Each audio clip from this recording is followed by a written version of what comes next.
Entonces, la historia clínica es una suma de semiología y de varios aspectos que los vamos a ir recordando, enfatizado, por supuesto, en el área que vamos a ir desarrollando. ¿Se ve mi pantalla, chicos? Sí, doctora. Sí, doctora. Muy bien. A ver, entonces, Gabriela, ¿qué concepto tiene de la historia clínica?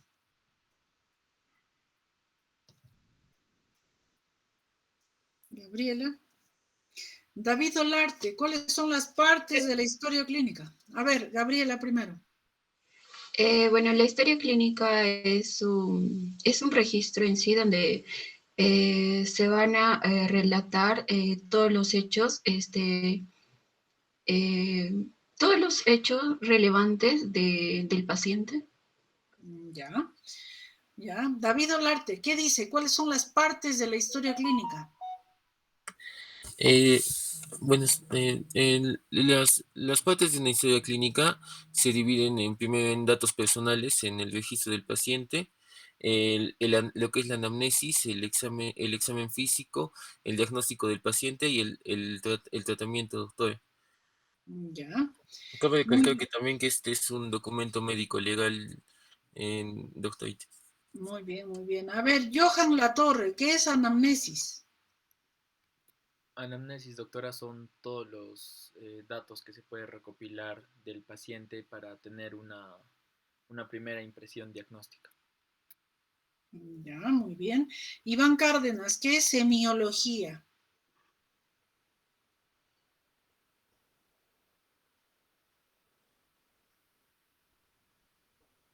Iván no está. Gary, semiología, ¿qué? Doctora, sí. Bueno, la semiología estudia más que todo los síntomas de las enfermedades. Más que todo nos permite ver la situación clínica del enfermo, ¿no? Y establecemos su pronto diagnóstico. Muy bien, hablando de diagnóstico, Gary, ¿qué es diagnóstico? Se podría decir el resultado final al cual llegamos a través de la aplicación de la semiología del examen físico, doctora. Ya. Jairo Ripa, ¿qué es tratamiento? Bueno, tratamiento vendría a ser lo que le damos a la persona para poder mejorar en la condición que se encuentra, ¿no? Puede ser, por ejemplo, antibióticos, tanto que puede ser vía tópica, endovascular, y sobre todo para aliviarle el malestar que presente. Ya.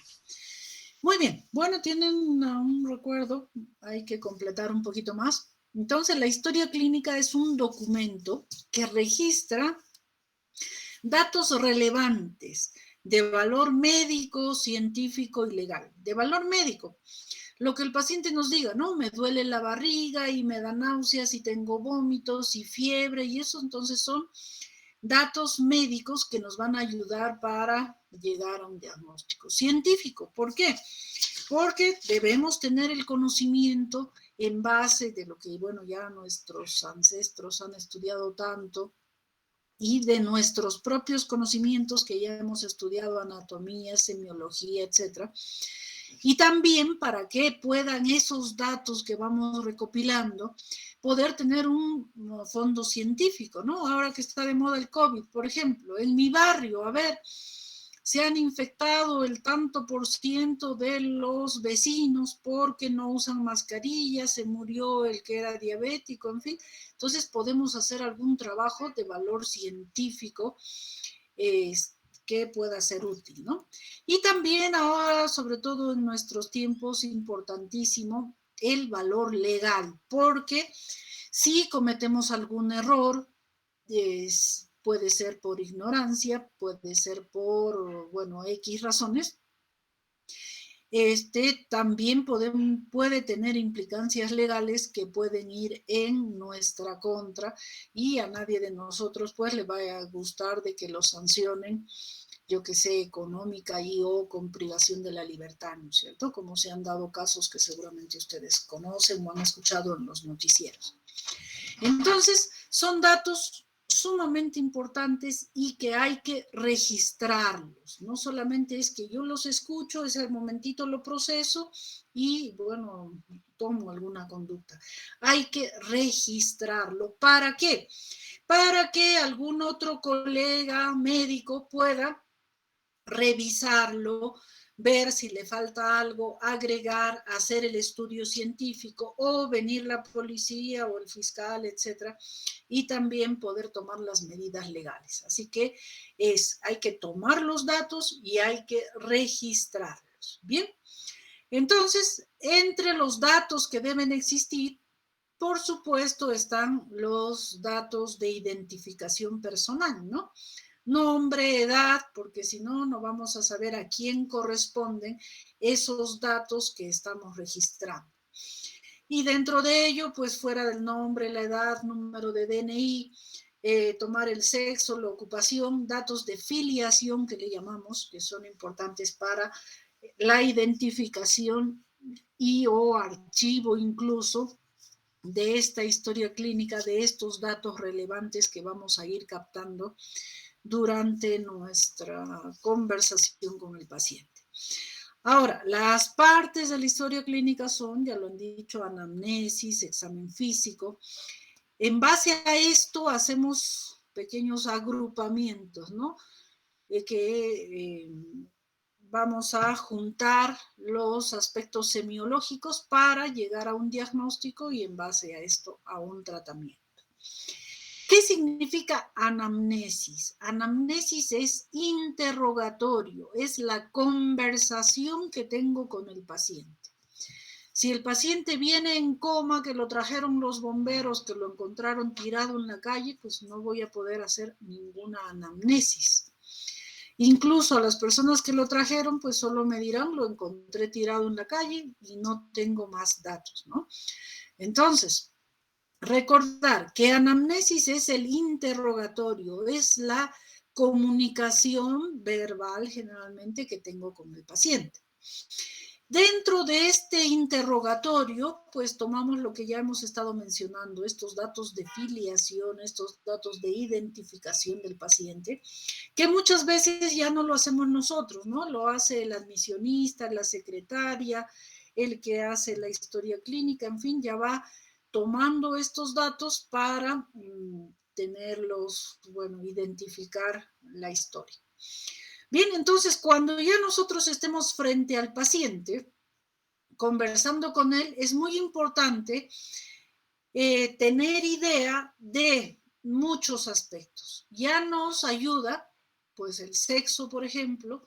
Si me viene una mujer de 25 años, yo no voy a poder pensar que tenga prostatitis, ¿no? Por el sexo no tiene el órgano y no puede tener esa enfermedad.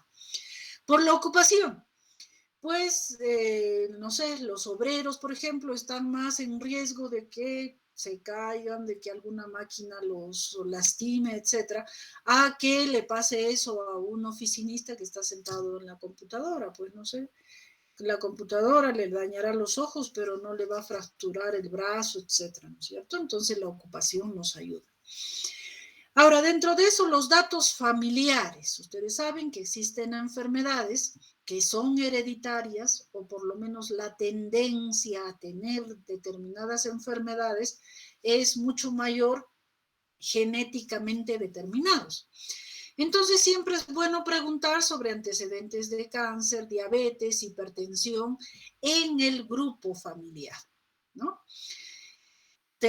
Consignado esos datos, importante consignar los datos de personales, los antecedentes personales, en este caso antecedentes patológicos, ¿no? Si el paciente tiene alguna alergia, ha tenido alguna enfermedad crónica, enfermedades anteriores, cirugías anteriores. Por ejemplo, si el paciente, no sé, está operado del apéndice, pues ya no puedo pensar que tenga una apendicitis, quizás algo relacionado, bridas, adherencias, podría ser, pero si ya conozco ese dato, pues ya no voy a pensar en que tenga nuevamente apendicitis.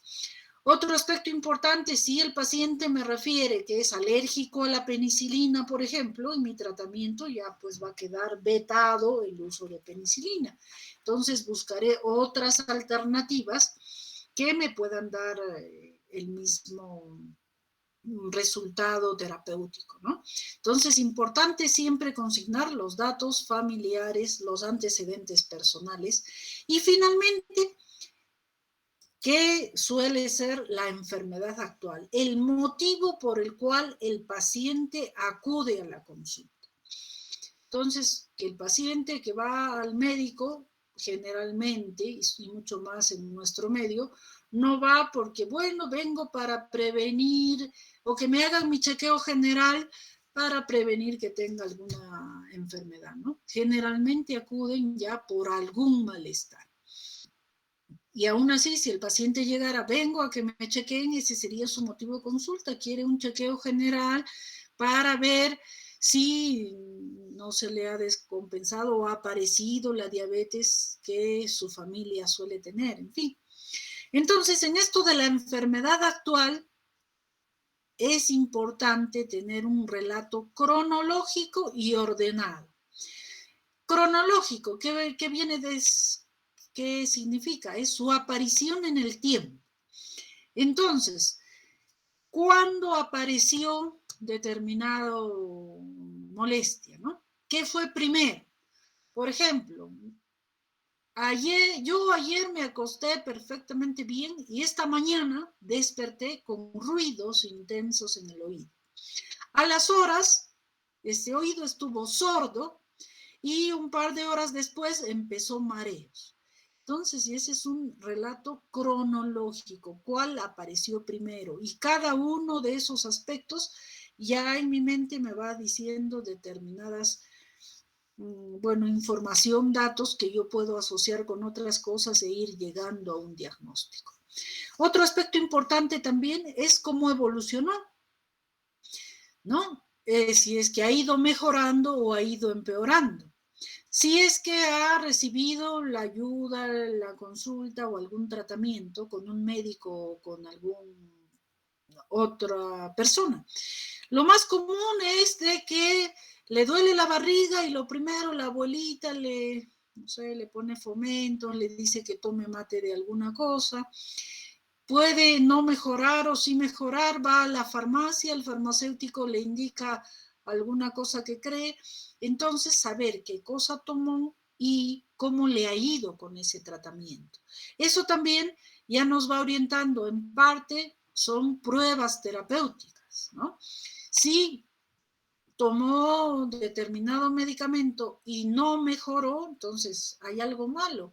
O el medicamento no hace efecto, o el medicamento estuvo equivocado para esa enfermedad, o la dosis no fue suficiente, o lamentablemente, que suele ser común, ni el paciente sabe qué cosa tomó. He tomado una pastilla verde que me dio mi tía. Pues qué pastilla verde será, ¿no?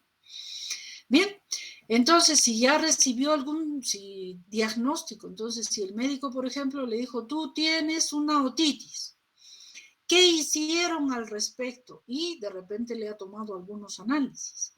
Entonces, todos estos aspectos son importantes a considerar y anotarlos. Y por cierto, también en esto es importante, todo esto lo captamos, lo averiguamos para tener una idea, para formarnos un esquema mental de lo que le está pasando. No es que ya la abuela le dijo que tenía apendicitis o el médico tal le dijo que tenía colecistitis, etcétera. Entonces ya no decir, ya ese médico le dijo que tenía colecistitis, entonces será eso. No, siempre ustedes pensar en qué cosa, cómo fue evolucionando. Entonces, según ese médico, el diagnóstico fue una faringitis y según yo no comparto o sí comparto esa idea. Ahora, recibió tal cosa y no mejoró. ¿Por qué? ¿No? Fue dosis insuficiente, ese medicamento de repente es resistente en todo caso, o por qué no hubo una evolución favorable. Entonces, siempre importante preguntar todos estos detalles y, como les reitero, básicamente para nosotros mismos formarnos un esquema mental, no dejarse influenciar por la opinión de los otros, ¿no? No, ya aquel médico dijo que era tal cosa, entonces es tal cosa. Y por cierto, la parte de la anamnesis yo considero que es una de las partes más difíciles del paciente. Primero que hay que saberlo conducir, porque el paciente, por su enfermedad o por muchas cosas, su estado mental, su grado cultural, etcétera, a veces es muy disperso. Nosotros le preguntamos, ¿por qué vienes? Y empieza con que no, mi abuelita me dijo, me dio, yo comí, no comí, pero no es la respuesta a la pregunta. Entonces hay que ir encaminando a que nos responda. Otro aspecto, en el aspecto cronológico, ¿qué cosa apareció primero? Y empieza, hace 20 años estuve comiendo pescado y bueno, recién ayer me empezó a pinchar la garganta. Entonces hay cosas que no tienen relación.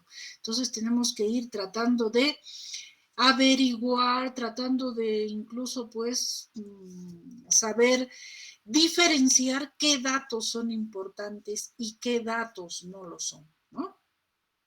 Y también preguntar por algunos datos que el paciente no menciona, ¿no? Entonces, no sé, ¿cómo es el dolor? Algo típico, ¿no? ¿Cómo es el dolor? Ustedes en semiología ya han aprendido que el dolor debe tener determinadas características, incluso cómo se pregunta, ¿no? Pero el paciente dice, yo tengo dolor, ¿cómo es el dolor? Me duele, pues me duele. Entonces, es importante aprender también a conducir una anamnesis, ¿bien?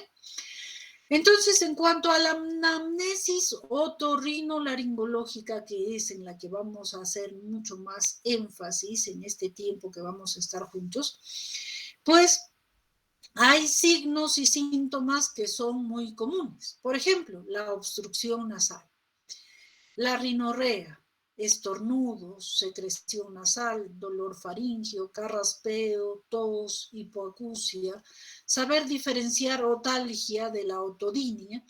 Entonces, todos estos aspectos y cada uno tiene diversos, qué decir, subpreguntas o características que nos toca averiguar y preguntar cuando estamos con el paciente. Por ejemplo, si el paciente menciona obstrucción nasal, ¿obstrucción qué cosa es? Que no pasa el aire, ¿no? Normalmente la función de la nariz es pues la respiración, de que entre aire y salga aire, ¿no? Entonces, si hay obstrucción, ¿desde cuándo? ¿Cómo es? No es lo mismo que diga, yo tengo obstrucción nasal hace 2 días, a que nos diga, yo tengo obstrucción nasal hace 20 años.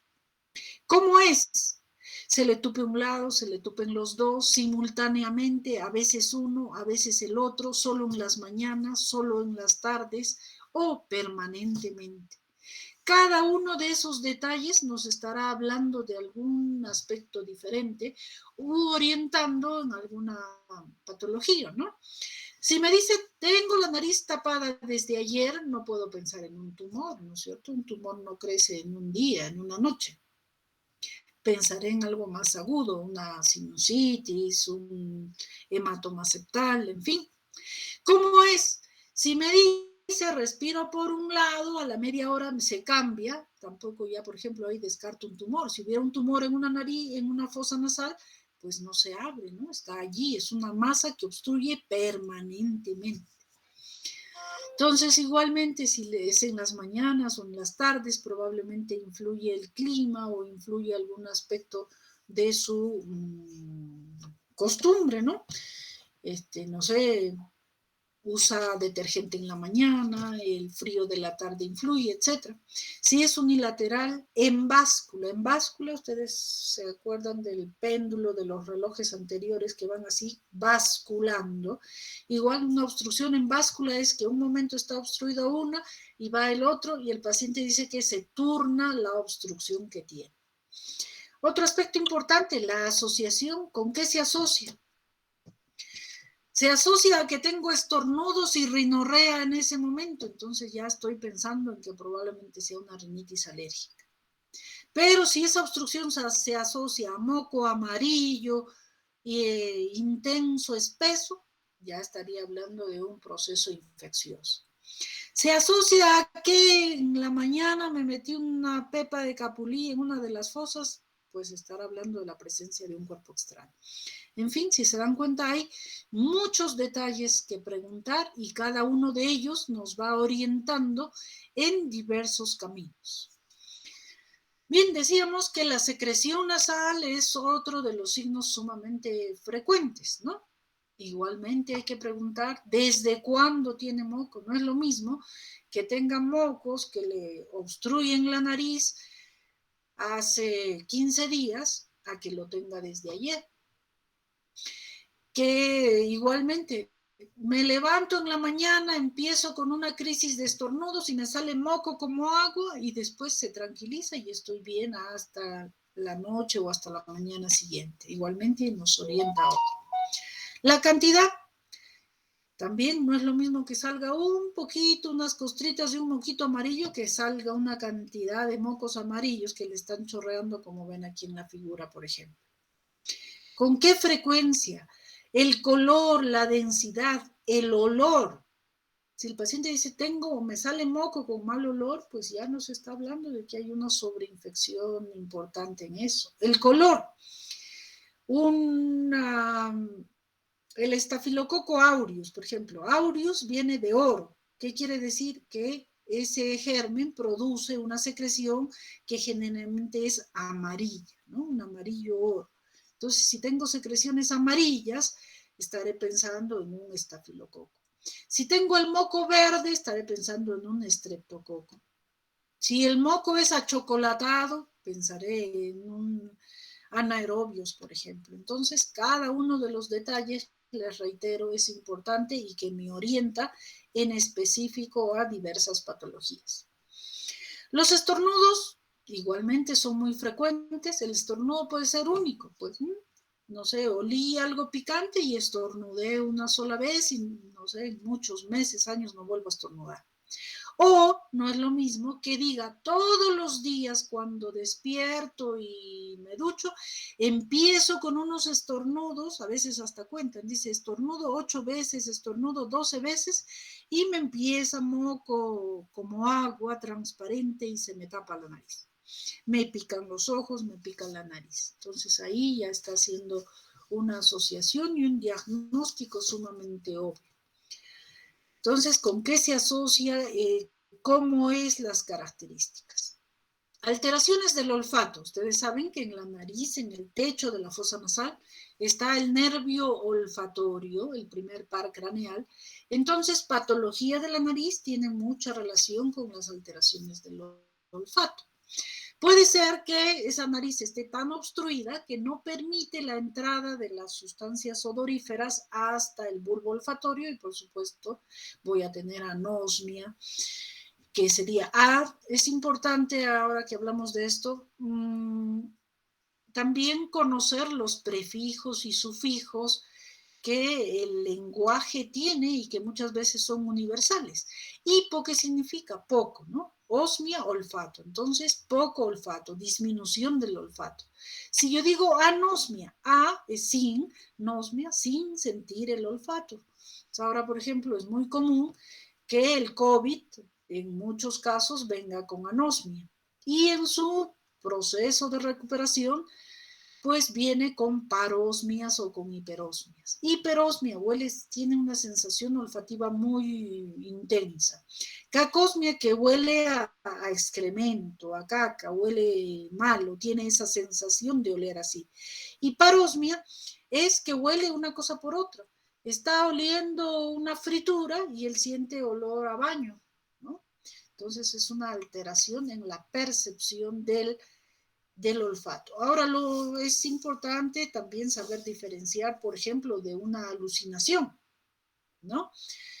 No es lo mismo, por ejemplo, en la audición, que tenga acúfenos. Acúfenos es un ruido inespecífico que aparece en el oído, que lo puede comparar con un motor, por ejemplo, a que el paciente oiga y dice, yo oigo voces y me dice de que me tire del balcón. Eso ya no es una alteración auditiva, eso ya es una alteración mental, ¿no?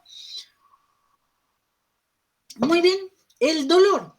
El dolor es un signo muy común en todo nuestro organismo, nos puede doler el dedo, nos puede doler el pie, etc. En el caso nuestro igual puede haber dolor de oído, dolor de garganta, dolor de la nariz. En cuanto a dolor, ya les decía hace algún momento, ustedes eso ya lo han estudiado, la semiología, y es importante preguntar, incluso nos han enseñado esto, ¿no? La Alicia Peca, es una memotecnia para preguntar, averiguar sobre aparición, localización, inicio, características, irradiación, periodicidad, evolución y síntomas acompañantes del dolor. Entonces es importante averiguarlo siempre y aprender a preguntar. Otro aspecto es el carraspeo, esa sensación de hacer así, como tratando de eliminar o de limpiar la garganta. Entonces siempre preguntar desde cuándo, con qué frecuencia se aparece o no con secreciones. Uy, color, densidad. Miren algo que me acabo de acordar y de que, por cierto, les voy a pedir que ustedes me ayuden. Es poner la grabación de la clase. No hemos empezado a grabar la clase y después no vamos a tener la clase grabada para ponerla en el aula virtual. Entonces, bueno, me acordé tan tarde, pero ni modo. Entonces, siempre preguntar todas esas características. Otro aspecto importante, la tos. Tos viene con expectoración, sin expectoración. La tos es repentina, es espasmódica, es horaria, está asociada con algo o no. No es lo mismo que el paciente nos diga, yo toso todas las mañanas y boto flema verde hace 15 días. Por cierto, a ver, una tos de 15 días con expectoración, Luz Margarita, ¿en qué nos haría pensar?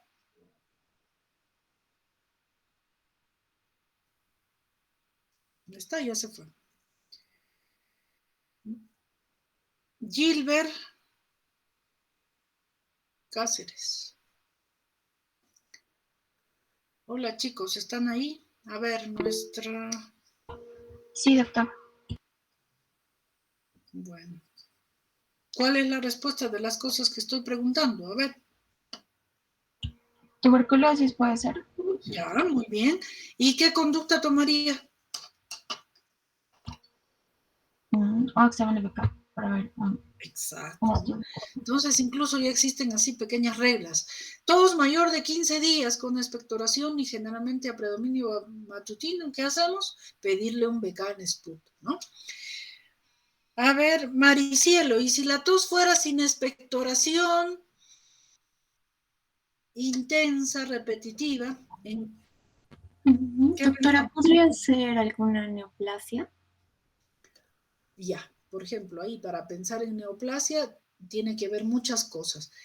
¿Qué? Ya, está bien, es una alternativa, podría ser. ¿Qué más preguntarías? ¿Cómo empezó la tos? Ya, Y de ahí, por repente... ejemplo, el tiempo, ¿no? Tiempo. Si fuera una neoplasia, ¿sería una tos de un día, 2 días, 5 días? No, doctora, sería más tiempo. Más tiempo, ¿no? Entonces, miren ustedes que cada detalle ya nos orienta a alguna cosa.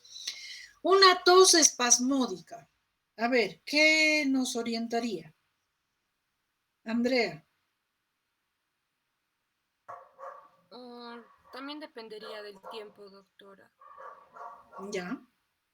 Si es que es aguda o es crónica, o tal vez si es que tiene algún antecedente, ¿no? De alguna enfermedad que pueda provocar una exacerbación de esta y causar esto, ¿no? Este síntoma. Ya. Perfecto. Entonces, una tos espasmódica dependiendo de el tiempo y de sus acompañantes, ¿no? Entonces, por ejemplo, ahora existe ya poco, pero podría ser el pertusis, la tos convulsiva. Son toses espasmódicas y justo se llama convulsiva porque el paciente se pone hasta cianótico porque son toses repetitivas y agotadoras.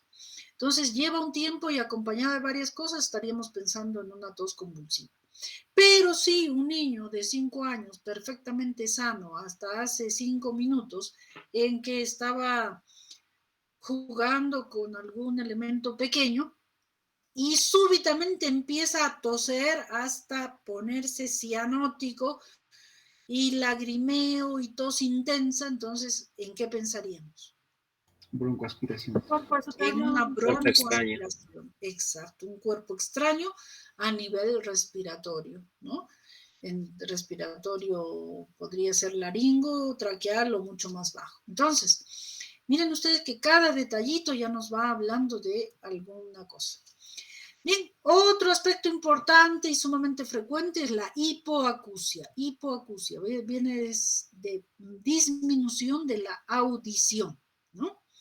Entonces hay también una serie de cosas que preguntar. Esta hipoacusia puede ser familiar, aparece, no sé, súbitamente, aparece poco a poco, progresiva, de un oído, de los dos oídos, es en una persona joven o es en una persona vieja. Entonces, cada uno de ellos ya nos va igualmente orientando. El siguiente paso de haber recogido estos datos de la anamnesis, estos datos del interrogatorio, es el examen físico. Entonces, su nombre dice examen, es evaluar, ver el aspecto físico de la persona.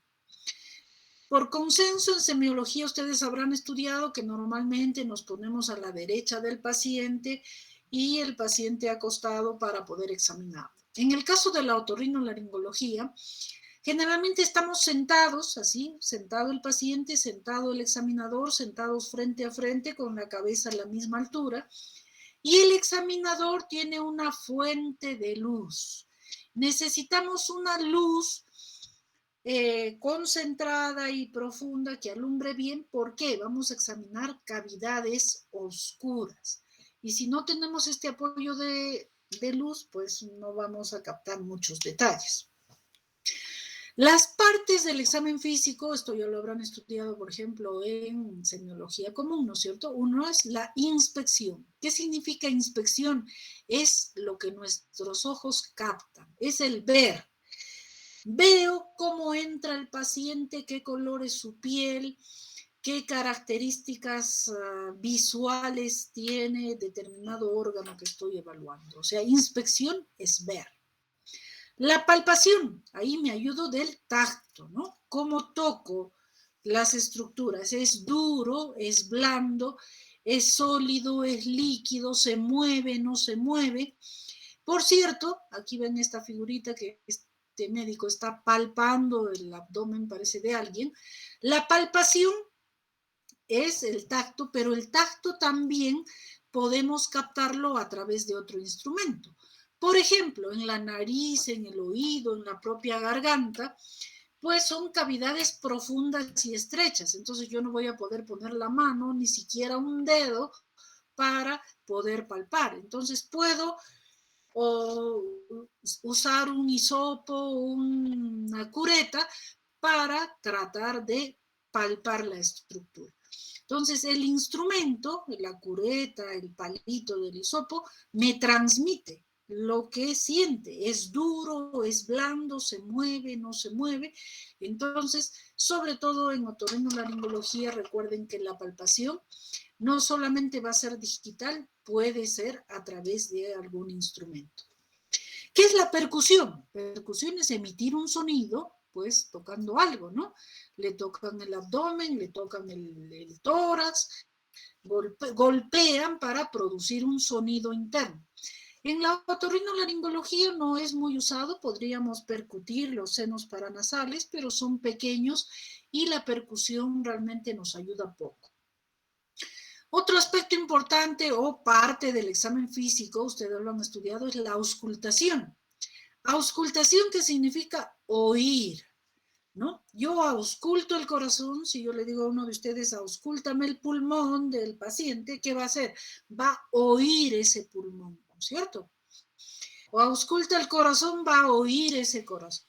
Entonces, auscultación es oír el órgano que puede ser a través del estetoscopio, pero en esto de oír también podemos, qué decir, captar, o lo que nuestro oído capta, es el timbre de voz que tiene ese paciente. Yo lo oigo hablar, habla con voz amigdalina, con voz nasal, habla disfónico, el sonido que emite al respirar es diferente, puede tener estridor, puede tener obstrucción nasal, en fin, etcétera. Entonces, el oír es un aspecto importante y no siempre se oye con el estetoscopio.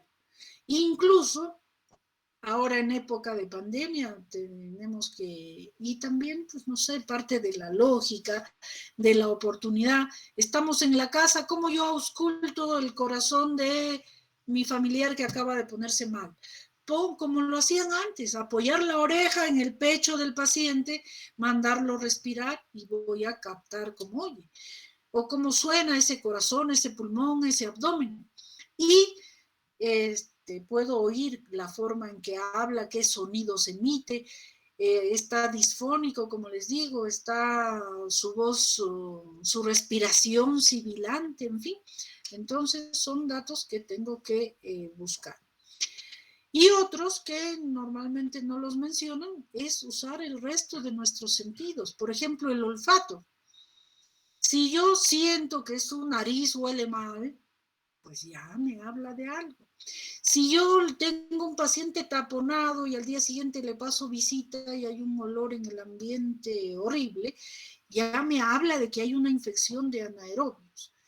Si yo converso con un paciente y le siento olor a manzana, ¿qué me dirá? Que su glicemia está muy alta, ¿no es cierto? Entonces tenemos en el examen físico que aprender a reconocer diversos aspectos del paciente usando nuestros sentidos. Visión, tacto, percusión, oír, el olfato, incluso el gusto. Muchas veces, bueno, nosotros no degustamos, pero el paciente lo dice, ¿no? Yo siento sabor a pus en mi boca, yo siento sabor a sangre, yo siento, y bueno, a veces hasta por casualidad, o hay gente que toma su orina, ¿no? Siento mi orina, está dulce, en fin, o he vomitado salado. Entonces, usar todos los sentidos. Muy bien, entonces en el aspecto físico, en el examen físico de la inspección, debo captar todo, no solamente, si viene por dolor de garganta, no solamente le voy a mirar la garganta. Tengo que acostumbrarme a ver todo, desde cómo entra. Está lúcido, está alerta, cojea, no cojea, viene solo, viene apoyado, viene contento. ¿Qué postura tiene? Los que tienen dolor tienen una posición antálgica, ¿no? O se agarran la barriga, o la cara, en fin, entonces, ¿qué postura tiene? Y su forma de hablar, ¿no? Habla bien erguido, bien pronunciado, o no puede hablar, o le codea a su acompañante para que responda las preguntas por él porque le duele abrir la boca. En fin, entonces todos estos aspectos tenemos que tomarlos en cuenta. El grado de conciencia, por ejemplo, es importantísimo. Hace un momento hablábamos de que si los bomberos me traen a un paciente que está en coma, ¿qué le puedo preguntar? No le voy a decir, señor, abra la boca para examinarle la boca. ¿Le duele aquí? No. Entonces ya cambia totalmente el aspecto de la evaluación y de la anamnesis, ¿no? Ahora, ya yendo más específicamente al órgano, inspeccionar el oído, cómo viene, sus características anatómicas normales, tiene prótesis, tiene cuerpos extraños, en fin, ¿qué tiene? En cuanto a la anatomía, ver cómo está el pabellón auricular, su situación, tamaño, si hay algunas cosas extrañas, cicatrices, queloides, malformaciones. Luego, conducto auditivo externo, cómo está la membrana timpánica, toda esta información captada con nuestra visión, ¿no? Es la inspección. Incluso ahí la inspección ve, tiene secreciones, ¿no? ¿Qué color? Lo que sale del oído es pus, es sangre. ¿Qué cosa es lo que hay? Bien, en la nariz igualmente, ver, está simétrica, no está simétrica, es grande, chiquita, está torcida. ¿Qué tipo de nariz? Existen narices raciales, ¿no? La nariz griega, la nariz aguileña, la nariz ñata, en fin, tantas formas. El color, su piel misma, ¿qué color tiene? Tiene nebus, tiene rinofima, la mucosa está congestionada, está pálida, tiene mocos, no tiene mocos, la nariz está permeable o no, cómo están las alas, el vestíbulo, en fin, todo lo que pueda captar nuestros ojos en la inspección. Entonces hacemos una rinoscopía anterior, que ya la vamos a ir viendo, ver la faringe, las características. La inspección nos da muchísima información. Da color, forma, incluso nos da idea de textura, ¿no? Y los mocos que yo veo son sueltos, son duros, son pegajosos o no, en fin. Ahora, más adentro, la faringe, ¿qué características tiene? ¿Se mueve, no se mueve? ¿Colores? ¿Hay lesiones que no son normales? En el siguiente aspecto, que es la palpación, decíamos, los dedos, la palpación nos da mucha información. La temperatura, yo toco ahí el cuello, está caliente, no, es suave, es duro, cuando le toco le produzco dolor o no, la estructura que estoy palpando se mueve o no se mueve, hay pulsos o no, en fin, la palpación nos da toda esa información. Como decíamos hace un momento, en algunas zonas no podemos palpar con nuestro dedo, pero sí a través de un instrumento, ¿no? Yo pongo un hisopo ahí al fondo en el cornete, no captaré la temperatura, pero sí la textura, le duele si le toco, lo puedo movilizar, etc. Entonces la palpación se puede realizar. Igual les decíamos, da todos estos aspectos en el área donde hagamos la palpación, ¿no? Nariz, oído, garganta, la boca, para ver cómo están las estructuras y qué cosas debemos tener en cuenta.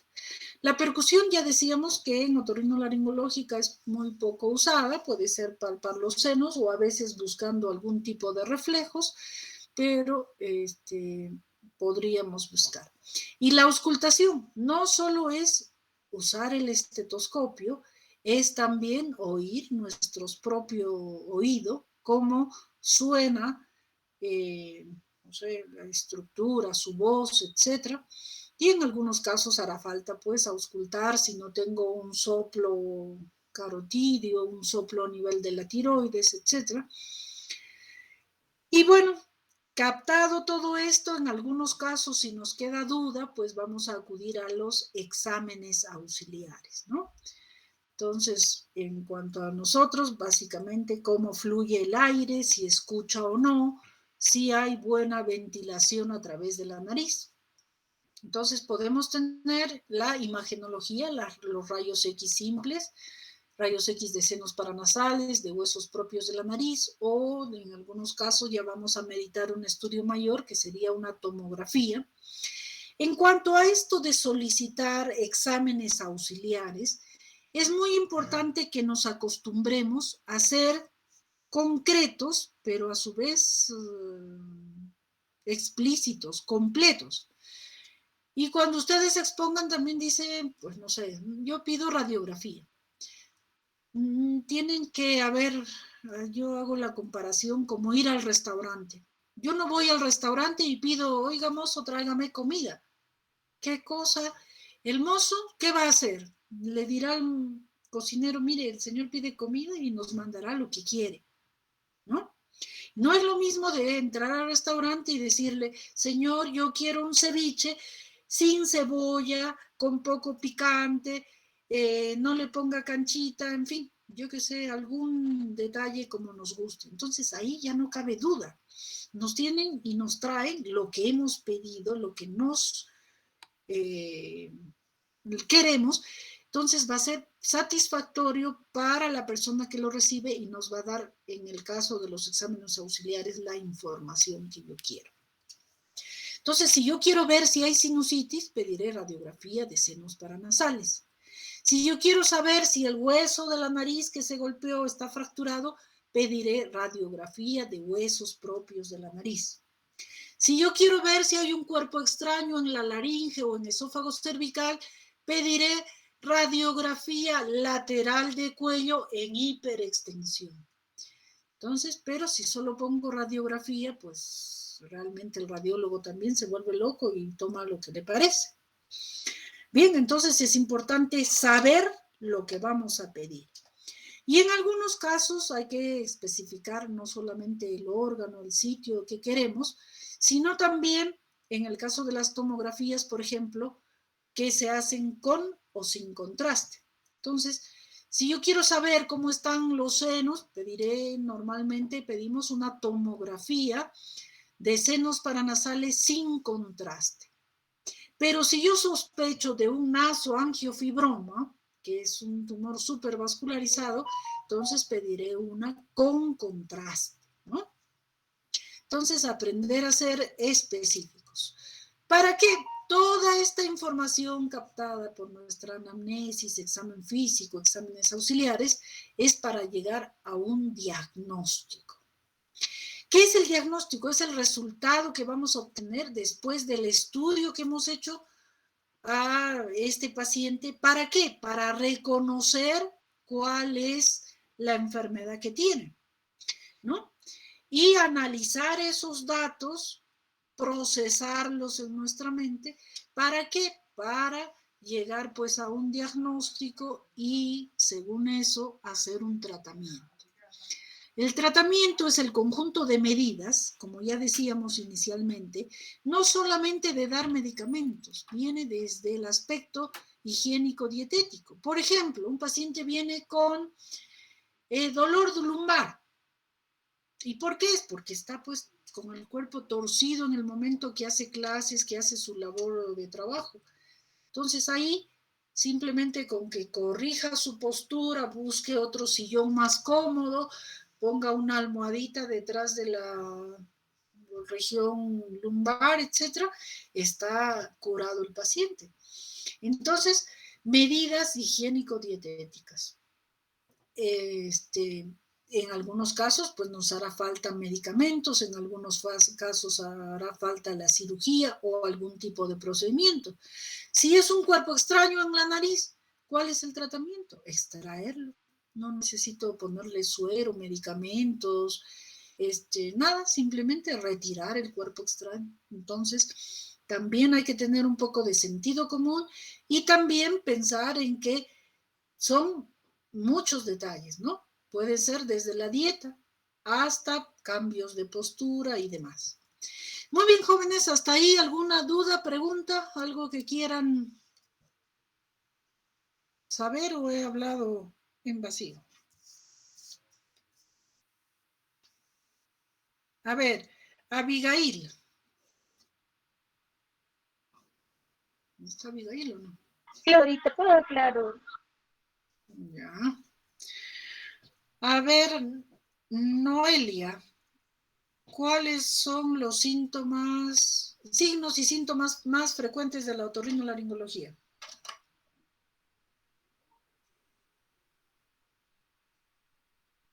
Nada, no está. Bueno, miren, estoy tomando nota de cuando no están, chicos, ¿ah? Entonces después al final no me vayan a salir debiendo puntos.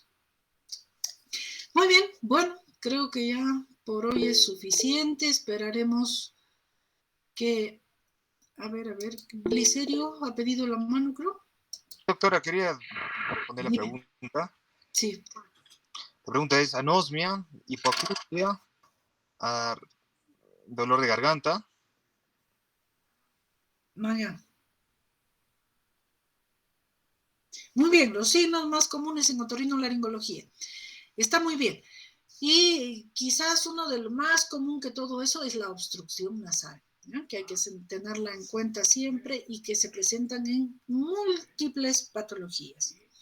Entonces ya las iremos viendo poco a poco en cuál de ellas hay o no hay, pues, y a qué causas pueden deberse.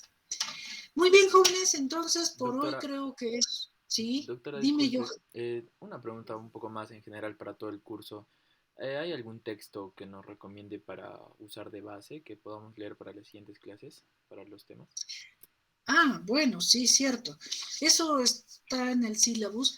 A mí me gusta mucho un libro de oído, nariz, garganta de José Escajadillo, un mexicano, que me parece que explica en una forma muy simple las patologías, ¿no? Podría ser ese. Pero en realidad, cualquiera que puedan ustedes tener acceso, sea por vía virtual o en libros, que explique cada una de las patologías. Y también, pues, muchas cosas se están cambiando, ¿no? Entonces, algunos libros, revistas, y lo más importante, creo yo, que es, pues, que lo podamos discutir, ¿no es cierto? Hay tantos conceptos que van variando con el tiempo o que también la experiencia nos va llevando a diferentes cosas. Ah, bueno, ahora que hablamos de esto, también el medio en el que vivimos es importante tener en cuenta. Por ejemplo, decíamos hace un momento que la anamnesis es uno de los aspectos que yo considero más difíciles. ¿Por qué? Acabamos de hablar de auscultación, ¿no? Entonces el paciente muchas veces, no sé si por dárselas, no conoce bien el significado, por darse de que es una persona muy conocedora, dice, yo vengo a que me ausculte porque tengo dolor de garganta. Entonces, ¿qué opinan? ¿Estaría correcto?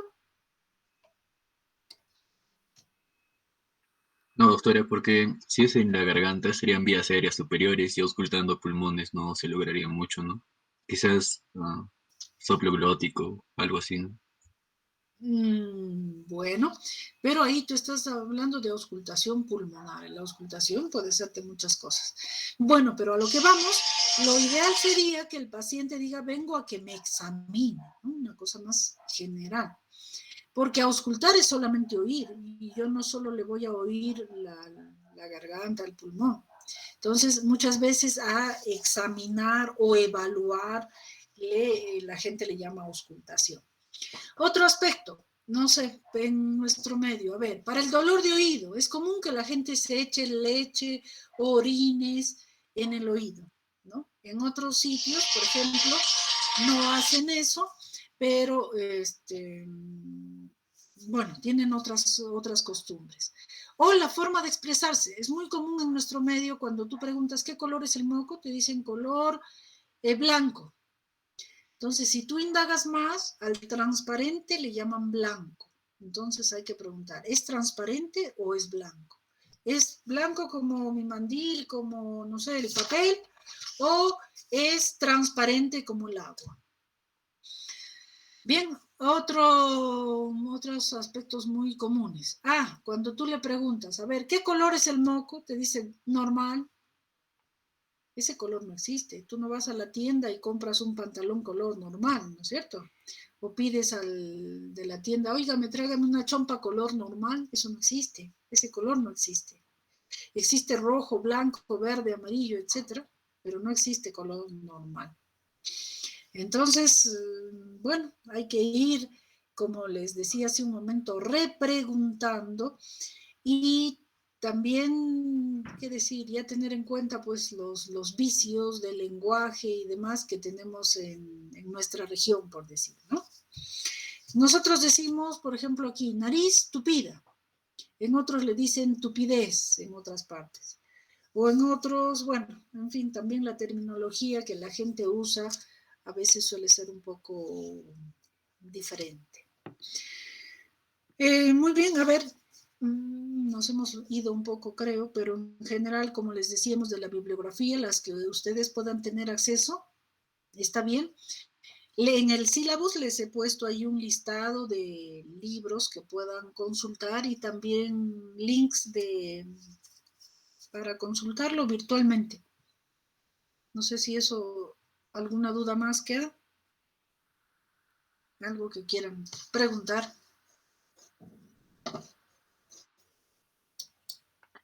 Doctora, solo pedirle, por favor, si pudiera compartirme el sílabus hasta que se regularice lo del aula virtual. Podría estar compartiéndolo ya con mis compañeros. Ya, claro que sí. Ya te lo voy a pasar para que lo vayan repasando y también, bueno, me haces llegar los grupos, ¿no? Para saber qué grupo es el que vamos a ir, empezar ya el día lunes. Sí, doctora, yo le voy a llegar. ¿Ya? Muy bien, chicos, entonces, si no hay dudas, si no hay más cosas que quieran preguntar, nos vemos en nuestra próxima clase.